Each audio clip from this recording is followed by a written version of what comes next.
మధ్యాహ్నం నుంచి నాకు ఎంఆర్ రెడ్డి అనే ఎవరో వ్యక్తి ఫోన్ చేశాడు.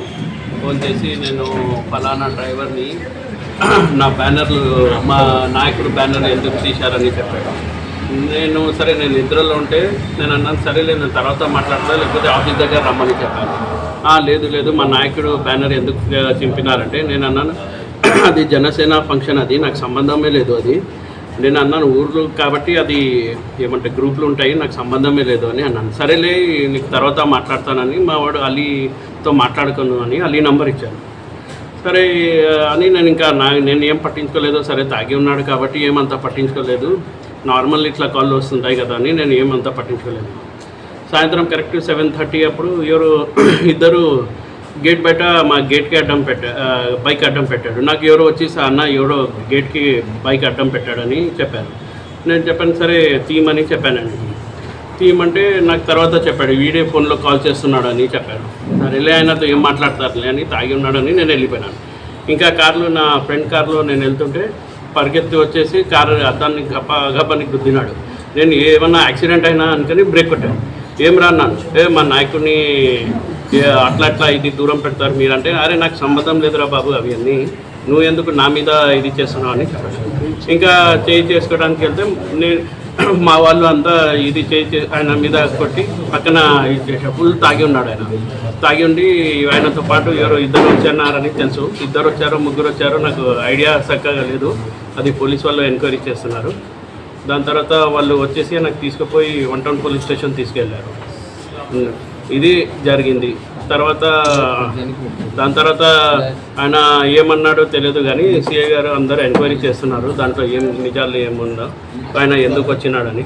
సరేలే నేనేమంటానంటే రాజకీయం ఉన్నప్పుడు అన్నీ ఉంటాయి కానీ ఇట్లా పర్సనల్ గ్రజ్లు పెట్టుకోకూడదు. మన నంద్యాలలో ఇప్పుడు వరకు ఎంతమంది నాయకులు ఉన్నారో ఎప్పుడు ఇంత పర్సనల్ గ్రజ్ ఎప్పుడు పెట్టుకోలేదు. ఇంకా మనం నంద్యాల అనేదే ఒక పీస్ఫుల్ కాన్స్టిట్యున్సీ. ఇది మీ చుట్టుపక్కన అంతా ఇది కూడా కానీ ఇక్కడ ఎప్పుడు ఏ నాయకుడు కానీ ఫ్యాక్షన్ జోలికి కానీ దేనికి వెళ్ళలేదు. ఇంకా మీరు ఫారూక్ గారి గురించి కూడా మీకు బాగా తెలుసు.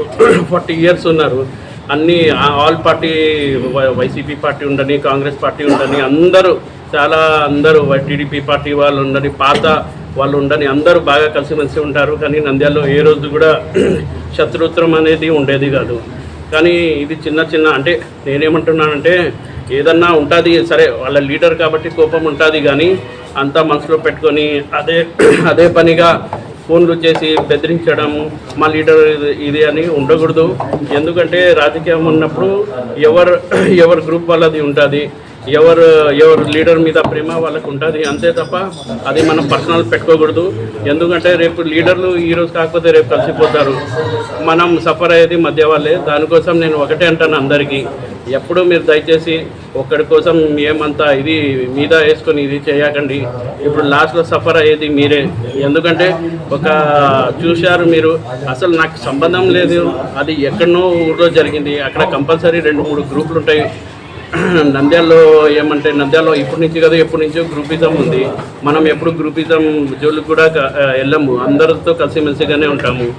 దానికోసం నేను ఏమంటానంటే ఇట్లాంటి రౌడీ రాజకీయాలు కానీ రౌడీజం కానీ మనం ఎక్కడ ప్రోత్సహించకూడదు. నంద్యాలలో ఒక పీస్ఫుల్ కాన్స్టిట్యున్సీ. ఇప్పుడు కాదు, దాదాపు ఎన్నో ఇయర్స్ నుంచి ఇక్కడ ఎప్పుడు చుట్టుపక్కల ఏమన్నా అవుతుంది కానీ నంద్యాల చుట్టుపక్కల గ్రామాల్లో ఎప్పుడు ఏమి కాదు. అయితే కూడా ఒక చిన్న ఇన్సిడెంట్స్ అవుతాయి కానీ ఇట్లా ఒక నాయకుడు ఆఫీస్ దగ్గరనే వచ్చి మా నాయకుడు గురించి ఎందుకు అని అట్లా మాట్లాడే ఫస్ట్ టైం అనుకుంటాను. దానికోసం మనమంతా కొంచెం జాగ్రత్త ఉండాలి. మనం ఏదన్నా కానీ పర్సనల్ తీసుకోకూడదు అంటాను.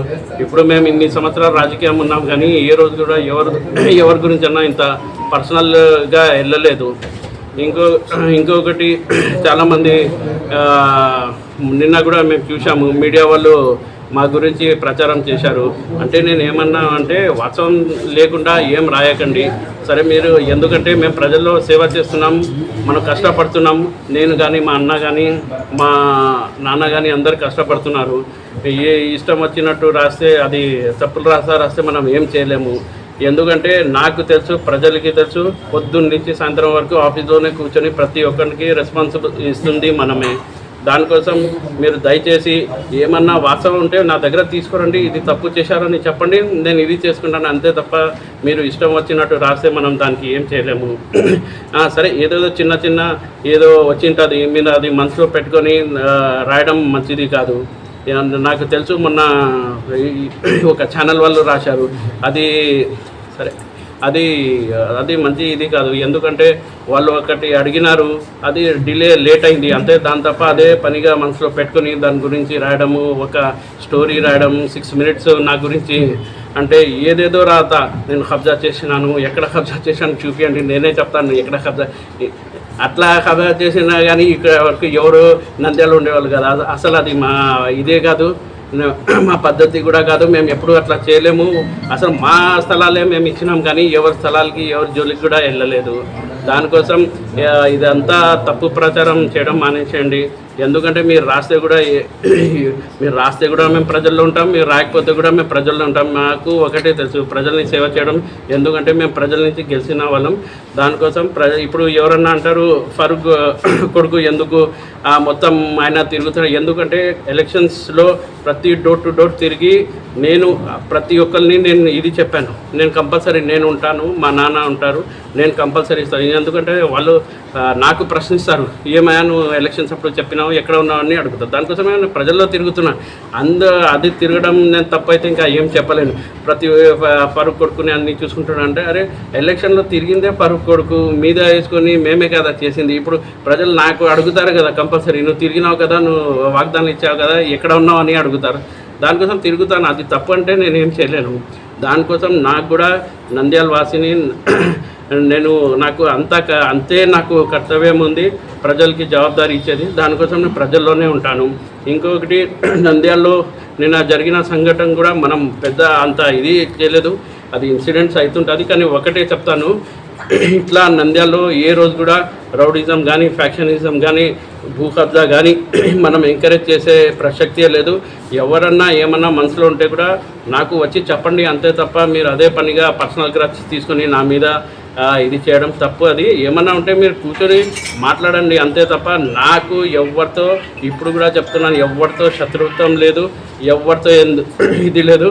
నాకు అందరు మిత్రులే. అక్కడ వైసీపీ వాళ్ళు కూడా నాకు మంచి ఫ్రెండ్సే, టీడీపీ వాళ్ళు అన్ని వర్గాల వాళ్ళు నాకు ఫ్రెండ్సే. అంతే తప్ప నంద్యాలలో రాజకీయం వరకే మాకు శత్రుత్వం, దాని తప్ప మాకేం శత్రుత్వం కూడా లేదండి. Thank you. వాళ్ళ ఉంటారు కదా, వాళ్ళ కార్యకర్తలు అభిమానులు ఉంటారు కదా, అది ఇన్వెస్టిగేషన్ జరుగుతుంది. ఇంకా ఎవరు ఇది వాళ్ళు ఉంటారు కానీ ఎవరు దీని వెనకాల అనేది ఎవరు ఇది లేదు. అది ఉంటుంది, ఒకరికి కోపం ఉంటుంది అంతే. అధిష్టానం దృష్టికి తీసుకెళ్ళాము. అధిష్టానం కూడా దాని గురించి ఎంక్వైరీ చేస్తుంది, మొత్తం డీటెయిల్స్. మన ఫోటో విషయంలో ఇదంతా రచ్చ జరుగుతుందన్నారు. లేదండి, ఆ ఫోటో విషయం అసలు నాకు సంబంధం లేదు. నేను ఏదో ఊరికి వెళ్తాను, అది ఏదో ఊర్లో 2-3 గ్రూపులు ఉంటాయి ప్రతి ఊర్లో, అది అక్కడ జరిగిన షో, దానికి నాకేం సంబంధం అనేది.